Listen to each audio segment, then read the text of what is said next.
The Caretaker is a very serious drama of 20th century. And as you have already told that, Harold Pinter was influenced by Samuel Beckett. And we know that Samuel Beckett was widely renowned as a very prominent dramatist in the category of absurd dramas. And in Harold Pinter's dramas, you will find the elements of absurdism. So, what is absurdity or what is absurdism? Absurdity is a state, it is a kind of condition in which you will find no harmony, no discipline. So, the lack of harmony is known as absurd. Now, why does this idea of absurdity emerge, or why does this idea of absurdity embrace the people of 20th century, especially after the Second World War? And we know that this drama, The Caretaker, was produced after the Second World War, and it was to be contextualized.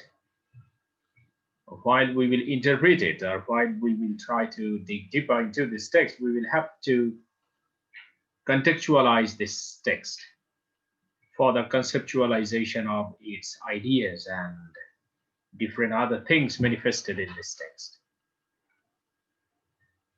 You know that Second World War was a great trauma because it brought about a revolutionary change in the attitudes, in the ideals, in the dispositions and behaviors of the surviving generation after the Second World War.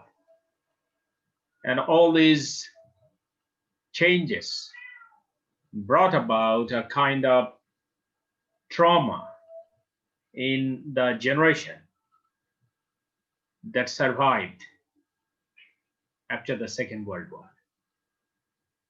There was a problem of isolation. There was also a problem of miscommunication, malrepresentation, lack of fellow feeling. There was also a problem of introversion, not extroversion. Extroversion was undoubtedly a very positive quality. And introversion is sometimes analogous with selfishness. So while you are introvert, you may be interpreted by the other people as selfish. So introversion, isolation, gap of communication, lack of freedom feeling, then irritation, intolerance. These are another important characteristic that may be used to identify the post-Second World War generation. That is called the crisis of identity. So actually, these were the problems that embraced the people who survived after the Second World War. Because we know that Second World War was a great blow on the vanity of human civilization, on the vanity of humanity, human beings. We are proud of our humanism. We are proud of our humanity. We are proud of our status as human beings, the crown of the creation of the world. But the Second World War proved that we were yet to be civilized. So that was a great blow on our prestige or on our ideals regarding humanism or humanity. So all these things brought about some significant changes and significant alterations in art, literature, and the productions of culture. The construction of culture had to go through some significant changes the changes which were not common previously.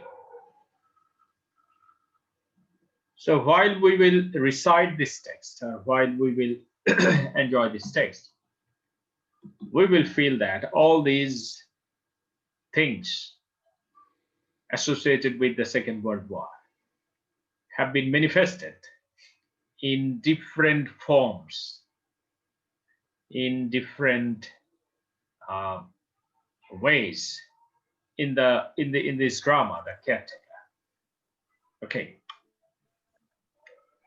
So while we will approach this text, we will find these problems visible. For example, lack of communication, then crisis of identity, lack of fellow feeling, introversion, intolerance, or the crisis of humanity, then division among the people. So all these things have been metaphorically and dramatically manifested in this text. So this text may be called a representative text of post-Second World War period, or post-Second World War generation. Suppose if you go back to Waiting for Godot by Samuel Beckett, you will find the world which is segregated, the world which is isolated, the world which does not have any harmony, the world which does not have fellow feeling, which does not have any mutual cooperation. That is the world of absurdity, the world where we find two tramps behaving clownishly, and their words are very disorganized and disoriented. Their thoughts are also disordered. Their ideas are not constructed on concrete ground. They are suffering from oblivion. They're always oblivious about their own identity or about the people whom they met previously. So that is the world of forgetfulness. That is the world of segregation. That is the world of unfriendliness. That is the world of the absence of fellow feeling. And the Waiting for Godot may be called a representative absurd drama. And this drama, The Caretaker, is another absurd drama. So why should we call it an absurd drama? Absurd drama is characterized by some particular aspects. For example, in absurd drama, we do not find any plot, because plot is related to cause and effect. There is one incident generates another incident. One story follows another story. We may find the fabrication of stories in a single story. That is in a prominent or successful text. We find a story, but this story accommodates stories. Understand? It is said by Mikhail Bakhtin that a great text contains many texts within it. Understand? So what does he mean by this? He means that you will have different angles of your attitudes towards this text, or you will have different ways of looking at this text. So your attitude is just like a prism. And while you look through a prism, you see the spectrum of lights. 7 colors meet together and create a spectrum, just like a rainbow. So similarly, while you will look into a text, if it is a great text, you will find heteroglossia there. Heteroglossia, hetero means many, diverse. Glossia means language. That is, you will find many languages in a single language. You are reading a text, the text has got a language. It is written in a single language, but you will find several languages here in this single language. So this is the characteristic of a great text or great narrative. Similarly, while you will recite The Caretaker, you will find that it's a text, but this text contains the texts of different ideas and different narratives. You will meet here 3 major characters. For example, Davies an aged man, and Aston and Mick. Aston and Mick are two brothers. They live in a flat which is also disorganized and which looks very impoverished. Its walls are not painted well, and the furniture that we find inside the flat are not organized or ordered. So you will find just like a wasteland-like atmosphere or environment in the house, inside the flat of these two brothers. So that is a manifestation of the post-Second World War world, the world in which we do not find any discipline, the world in which we find no order, no harmony. So the flat in which these two brothers live represents the world after 1950s. Okay. And if you think of the characters, for example, Davies. Davies was an aged man. He was in his 60s and he was involved in a restaurant, cafe. And he was rescued by Aston, a man of 30s. So he is half in his age of Davies. So he rescued Davies from that very combat and he took him to his flat. That is, Aston took Davies to his flat. But one thing that you must remember that Aston did not have any prior introduction or prior acquaintance with Davies. He was not known to Davies and Davies was also not known to him. So here we find a kind of manifestation of fellow feeling. That is, Aston appears to be very sympathetic. He rescued him and he took him to his house for accommodation. And another important thing, you will find the gap of communication, segregation. So how do you find it? While Aston brought Davies to his house and he was knocking at the door, Mick was inside the flat, but he did not open the door. He was not interested in meeting a stranger who accompanied his brother. So he was not very prompt to help his brother or the outsider who was brought to their flat by his brother. So this very attitude of Mick towards his brother Aston interprets the lack of fellow feeling, the lack of extroversion, or the lack of relationship, closeness, or intimacy, or affection. So it's a very common phenomenon of this modern world.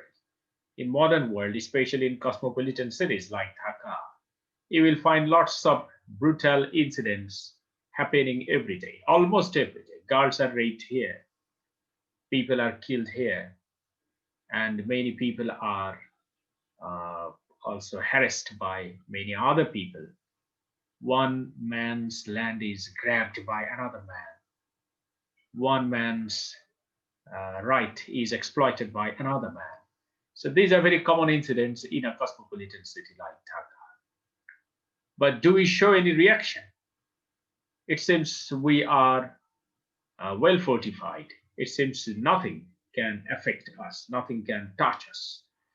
So this very behavior of the people of cosmopolitan may be interpreted as a kind of neurosis.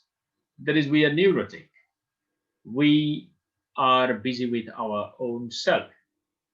And the incidents are so frequent and so huge in number that we cannot split up one incident from another incident distinctly. And all these incidents flow just like the stream of water before us, and we do not show the slightest interest in these incidents.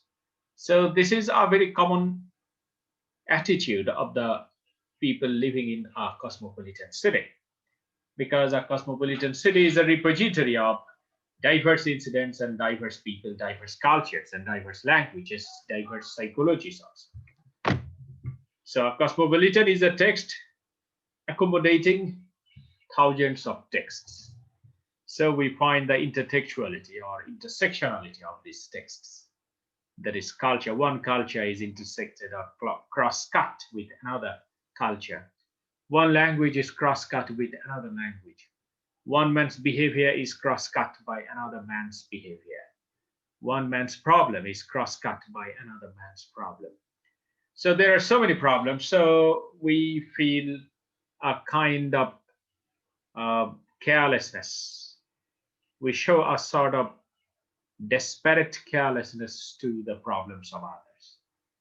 And that very particular behavioral trait is depicted through the behavior of Mike, who does not show even the slightest interest in the return of his brother with a stranger. So I have already told you that the identity crisis is a very important feature of the modern people, especially the people after the Second World War. So how is it manifested in this text? We meet here Davies, the aged man. The aged man is always anxious about his identity. He says that his name is Davies, but while Mick wanted to know his name, he cannot tell his name. Most probably he forgets his name, or most probably he is not sure about his own identity. So he says that he is to go to Sidcup. Sidcup is the place adjacent to London. So he would have to go there for a bundle of papers. And that very bundle of papers will reveal his identity. So your identity is not with you. Your identity is at another place. This is a very cruel irony. So who are you? You cannot decide who you are. You are decided by the authority. You are decided by the institutions of the state.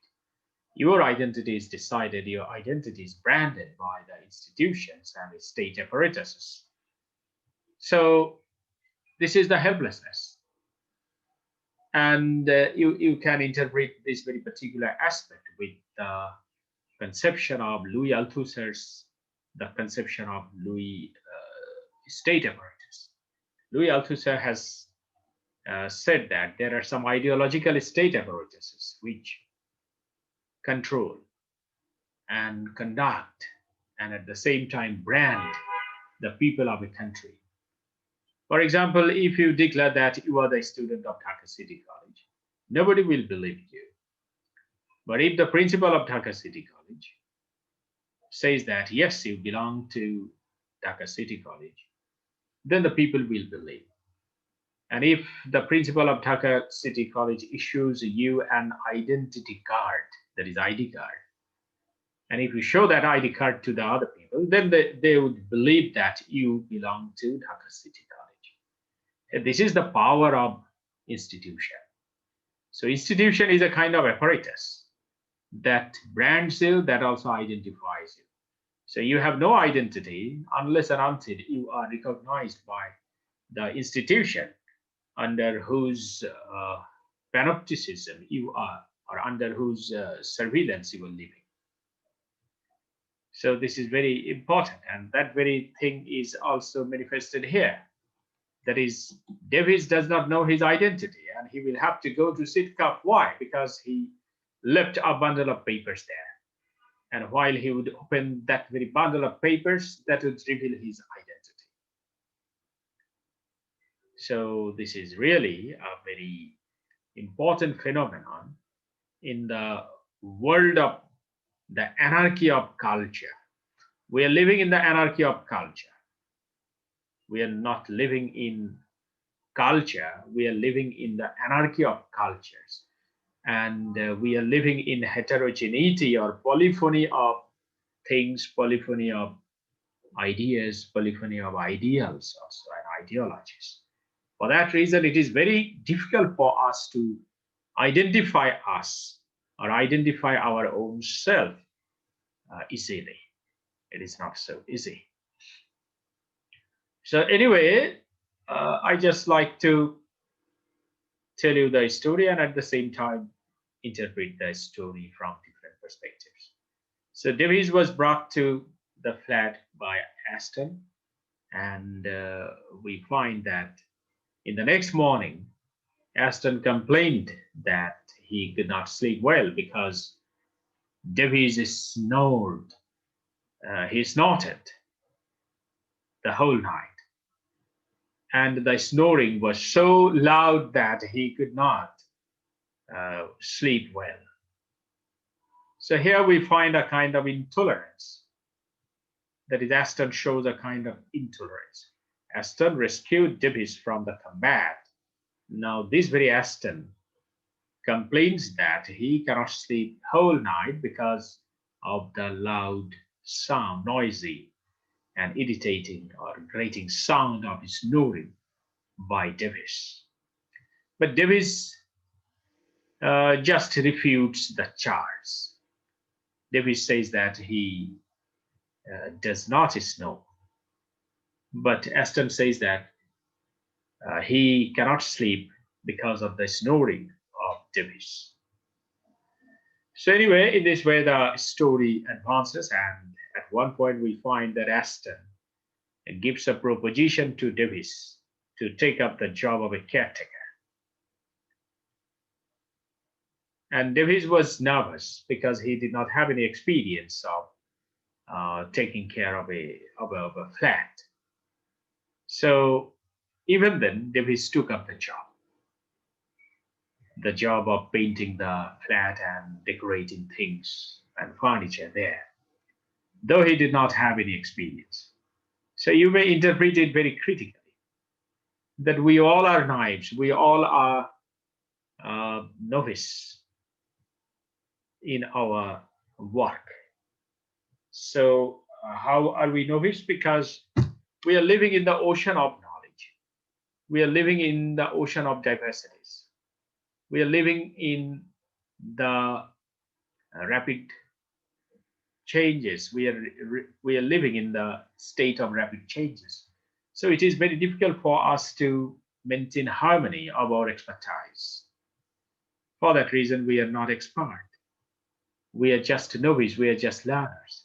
So David shows a sort of nervousness. At first he uh, refuses to take up the job, but ultimately he takes up the job.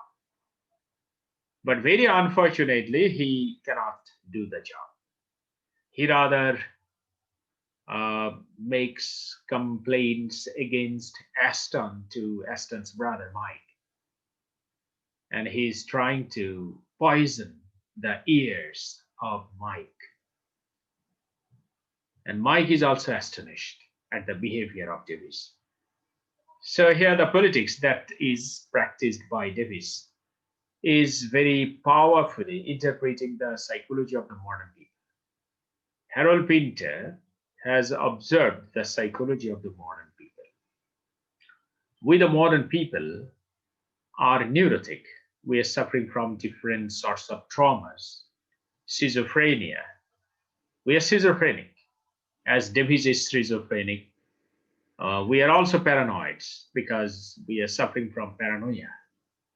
Okay, so as we are suffering from these diseases, we do not show any kind of tolerance to others.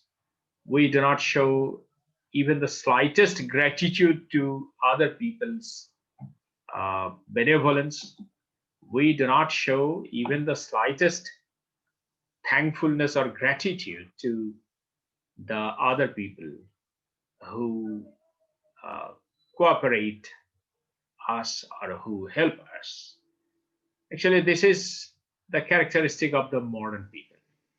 And you know that this is the cause of unhappiness, this is the cause of restlessness in the modern world. Why does one country fight against another country? Because of the lack of tolerance, because of the superfluity of ambition, ambition for power, craving for wealth. So these are diseases. Suppose for your living you need one flat, it's enough.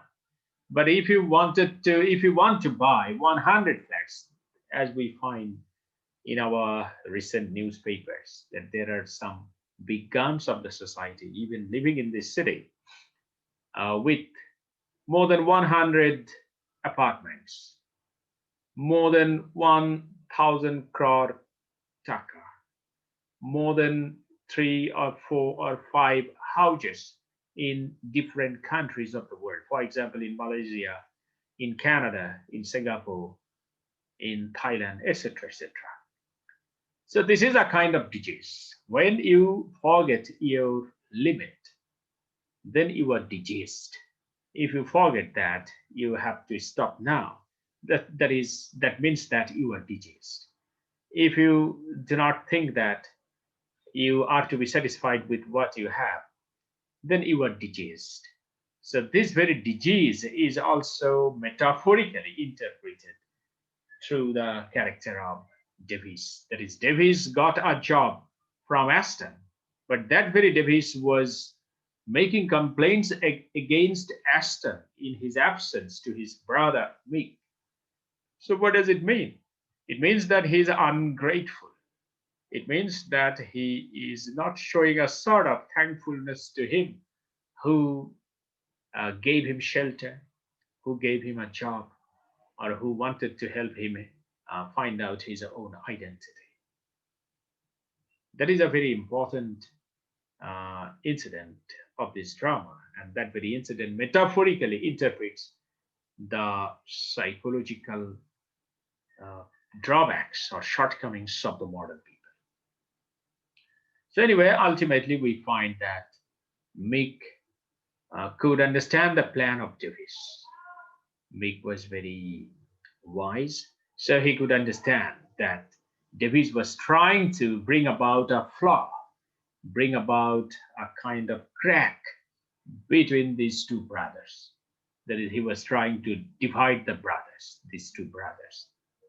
And you know that it is a colonial practice. If you look back to the history of our colonial India or colonial subcontinent, you will find it very well that the British colonizers came here and they took up the policy of dividing the people living here in the subcontinent. They divided the people uh, into Hindus, Muslims, Sheikhs, Jains, Buddhists, etc., etc. And then they set one against another. So while we involved ourselves in corrosive quarrel, then the colonizers could have their interest. That is, they could rule very well. Because if we are divided, we cannot resist a kind of resistance. If we are divided, we cannot form or pose an integrated resistance against their advent of exercise of power. So that would be beneficial for them.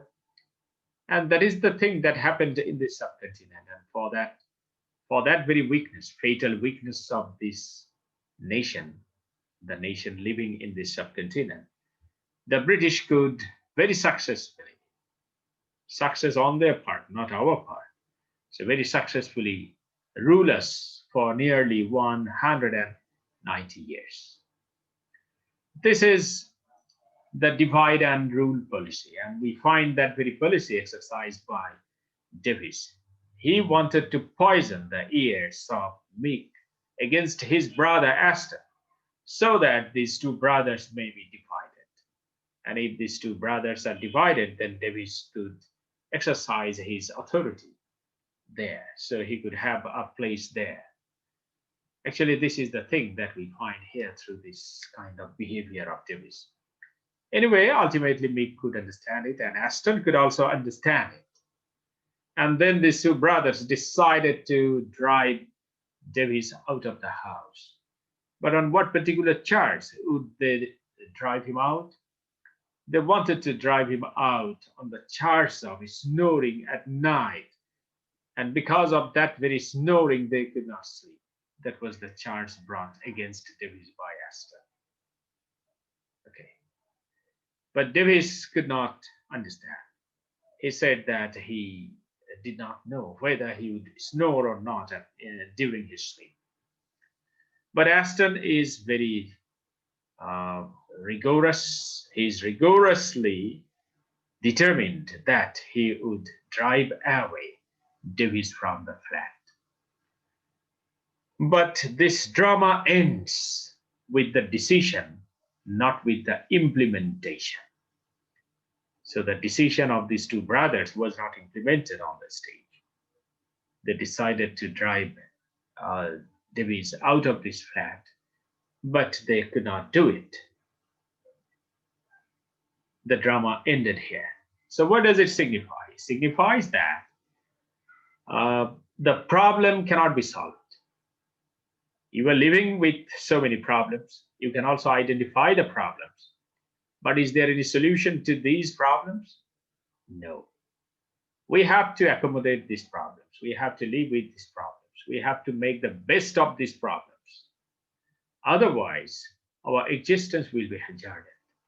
You cannot solve all the problems. We have survived the Second World War, but we do not know whether we would have to face the Third World War or Fourth World War. Man never takes lesson from the past. Man is the crown of the creation. Man is the best creation of God, and man is the worst creation of God. You must believe it. So we are the best creation of God, but we believe that we are also the worst creation of God. Man may be the most merciful, and man may be the most cruel, most brutal. So we believe it. There is this dichotomy in our behavior. We find this dichotomy, these binary oppositions in our society. So we are living with these binary oppositions. Binary oppositions means suppose it is black, so you must have another side which is white. Suppose this is a problem, so you may have a solution. Suppose I am your friend, so you may have an enemy. You must not think that all the people are your friends. So while you say that he is my friend, you must believe that there are some other people who are your enemies. This is called binary opposition. Suppose I say, I am not your friend, then binary opposition says that it means that I am your enemy or foe. So I am never neutral. The world is never neutral. You can never say that all the problems will be solved and we will live a very happy and prosperous life. You must be happy with all these problems. So happiness is a relative term.